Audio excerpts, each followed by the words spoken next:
ভাই বলছে বোন সম্পত্তি পাবে না, আইন বলছে বোন সম্পত্তির সম্পূর্ণ অংশ পাবে। কিভাবে পাবে, কেন, কখন সম্পূর্ণ অংশ পাবে জানতে পারবেন ভিডিওর শেষাংশে।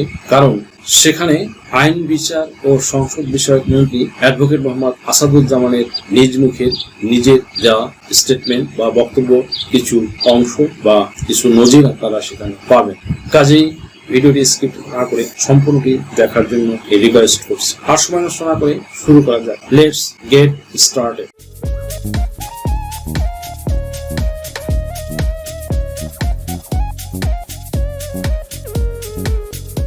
সুপ্রিয় দর্শক মন্ডলী, আসসালামু আলাইকুম।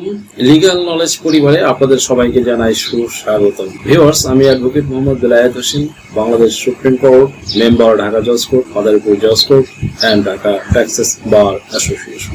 আজকে দুর্দান্ত একটি টপিক নিয়ে আপনাদের সামনে হাজির হয়েছি। টপিকটি হলো, ভাই বলছে বোন সম্পত্তি পাবে না, আইন বলছে বোন সম্পত্তি সম্পূর্ণ অংশ পাবে। সুপ্রিয় দর্শক মন্ডলী, প্রায় অনেক পরিবার থেকেই শুনতে পাওয়া যায় যে প্রত্যেক সম্পত্তি বোনরা আর পাবে না। আসলে কি পাবে না, নাকি পাবে তো বটেই, বরং পুরো অংশই পাবে?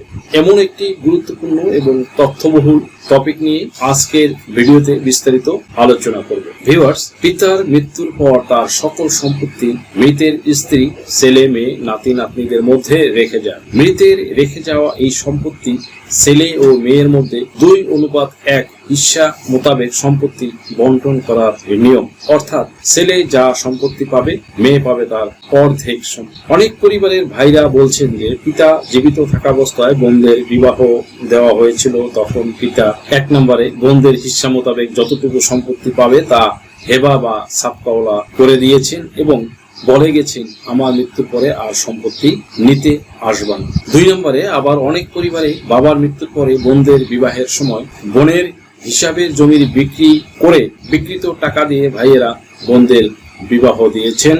এখন তাহলে বোনেরা কেন হিস্যার জমি চাইতে আসছে? তাহলে বোন কেন আবার সম্পত্তি পাবে? এমন প্রশ্ন থাকে অনেক পরিবারে, অনেক ভাইদের। সুপ্রিয় দর্শক মন্ডলী, এক কথায় উত্তরে বলতে হয় যে হ্যাঁ পাবে, এজন্যই পাবে কারণ বাবা কিন্তু এই ক্ষেত্রে সব জমি হিস্সা মোতাবেক কোনো সন্তানকে দিয়ে যাননি বা ভাগ বন্টন করে দিয়ে মৃত্যুবরণ করেননি। সুচারুরূপে পিতা তার জোটের জমি শূন্য করে জমি তার মূল জোট থেকে 5 বা 6 বা 7 কাঠা আপনার বোনকে দিয়ে যায়নি। যে জমি আপনার বোনকে দিয়েছিলেন সেই জমি কিন্তু বাবার নামেই ছিল, তাই বাবার সম্পত্তি যৌথ সম্পত্তি বা ইজমালি সম্পত্তি হিসাবেই রয়ে গেছে।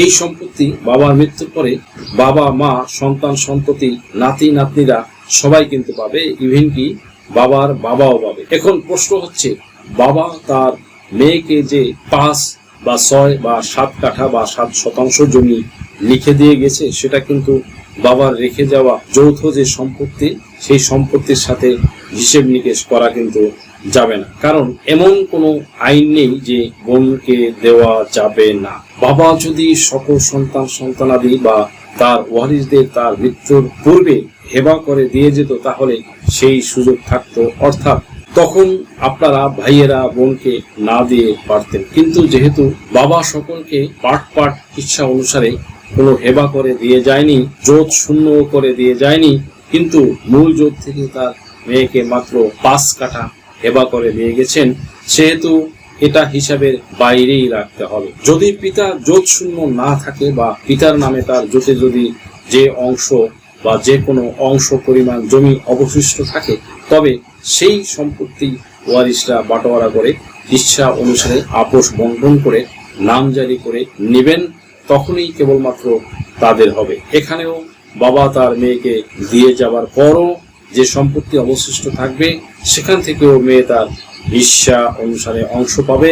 এক্ষেত্রে আইনে কোনো বাধা নেই। এমত অবস্থায় কোনো ভাই যদি বলে বাবার মৃত্যুর পরে সম্পত্তি বিক্রি করে বোনকে পড়াশোনা করিয়েছি, বিয়ে দিয়েছি, বিয়ের খরচ দিয়েছি, এসব বললে কিন্তু চলবে না বন্ধুরা। কারণ বোনকে তার নিজ সম্পদ থেকে এসব খরচ করেননি, বাবার নামে থাকা সম্পত্তি থেকে বিক্রি করে আপনারা এসব খরচ করেছেন। ধরুন বোনকে জানিয়েই এসব খরচ করা হয়েছে, কিন্তু এখন অনেক বছর পর বোন সম্পত্তির ভাগ নিতে এলে ভাইরা দিতে চায় না। বাট এখনো বোনরা সম্পত্তি পাবে, যেই হিসেব ভাইরা কোনোভাবেই মানতে চায় না, বলে সম্পদ নিতে এলে সম্পর্ক রাখবে না। অথচ দেখুন, ভাই যদি পিতার সম্পত্তির অংশ নেয় তাহলে কিন্তু ভাইয়ে ভাইয়ের সম্পর্ক ঠিকই বজায় থাকে। এখানে বোনরা সম্পত্তি নিতে এলেই ঘটে যত বিপত্তি।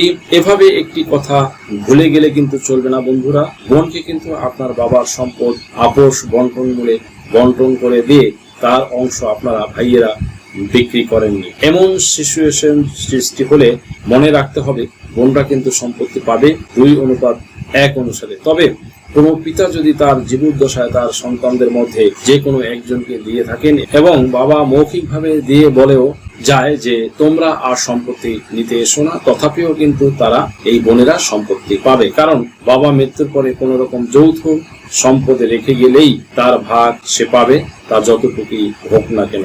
সেটা কোনো ছেলে বা মেয়ে যেই হোক, সবার বেলায় এমনটাই হতে পারে, কারণ এতে আইনে কোনো বাধা নেই। ভিডিওর শুরুতে বলেছিলাম যে কেন মেয়েরা সম্পূর্ণ অংশ পাবে সেই বিষয়ে বলবো। সেটা হচ্ছে যে বাংলাদেশের আইনমন্ত্রী সম্প্রতি কন্যাদের সম্পত্তির অধিকার নিয়ে বক্তব্য দিয়েছেন। সেখানে তিনি শরিয়া আইনের সীমাবদ্ধতা উল্লেখ করে বিকল্প আইন পথের প্রয়োজনীয়তা জানিয়েছেন। তার মূল বক্তব্য দাঁড়ায় যে নারীর অধিকার প্রসঙ্গে নিজের উদাহরণ তুলে ধরে আইনমন্ত্রী জানান তার 2 মেয়ে আছে কিন্তু ছেলে নেই, তাই শরিয়া অনুসারে মেয়েরা পিতার সম্পদের পূর্ণ অংশ পাবেন। এই ক্ষেত্রে অবশিষ্ট ভোগীদের যেমন ভাতিজা অংশ পড়ে, যা মেয়েদের প্রতি অবিচার হয় বলে তিনি মনে করেন। তাই মেয়েদের পূর্ণ সম্পত্তির অধিকার নিশ্চিত করতে নতুন আইন প্রণয়নের দাবি জানিয়েছেন এবং এই বিষয়ে বিকল্প আইনগত পথ খুঁজে দেখা যেতে পারে বলে মনে করেন আইন বিচার ও সংসদ বিষয়ক মন্ত্রী অ্যাডভোকেট মোহাম্মদ আসাদুজ্জামান। বক্তব্যের প্রেক্ষাপট ছিল হচ্ছে যে গত মার্চ 2026-এর 10 তারিখ দেওয়া হয়েছে, যখন উত্তরাধিকার আইন সংস্কার নিয়ে আলোচনা চলছিল। শরিয়া আইনে কন্যারা ভাইয়ের অর্ধেক অংশ পায়, কিন্তু ছেলে না থাকলে অন্য আত্মীয়রা অংশ পায়, যা বৈষম্য সৃষ্টি করে। তিনি আরো বলেন, পাকিস্তান সুপ্রিম কোর্টে 1964 সালের একটি রায়ে বলা হয়েছে বাবা মা সন্তানকে সম্পত্তি হেবা করার সময় নিজের জীবদ্দশায় ভোগ দখলের অধিকারে রেখে দিতে পারেন। বাংলাদেশের ট্রান্সফার অফ প্রপার্টি আইনে এই ধরনের বিধান আরো কার্যকরভাবে যুক্ত করা যায় কিনা সেই বিষয়ে গবেষণা করার জন্য তিনি বিশেষজ্ঞদের আহ্বান জানান। সুপ্রিয় দর্শক মন্ডলী, আশা করি ভিডিওটি থেকে আপনারা সামান্যতম হলেও উপকৃত হয়েছেন। যদি ভিডিওটি আপনাদের সামান্যতম উপকার আসে তাহলে রিকোয়েস্ট করব চ্যানেলটি লাইক, শেয়ার, কমেন্টস এবং সাবস্ক্রাইব করে পাশে থাকা বেল বাটনটি প্রেস করে দিন, যাতে পরবর্তী ভিডিওর নোটিফিকেশনটি খুব সহজেই পেয়ে যান। সো আজকের মতো এখানে শেষ করছি। দেখা হবে অন্য কোনো দিন, অন্য কোনো ভিডিওতে, অন্য কোনো আইনি কন্টেন্ট নিয়ে। সেই পর্যন্ত সকলে ভালো থাকুন, সুস্থ থাকুন, নিরাপদে থাকুন। আবার সবাইকে ধন্যবাদ জানিয়ে এখানে শেষ করছি। আল্লাহ হাফেজ।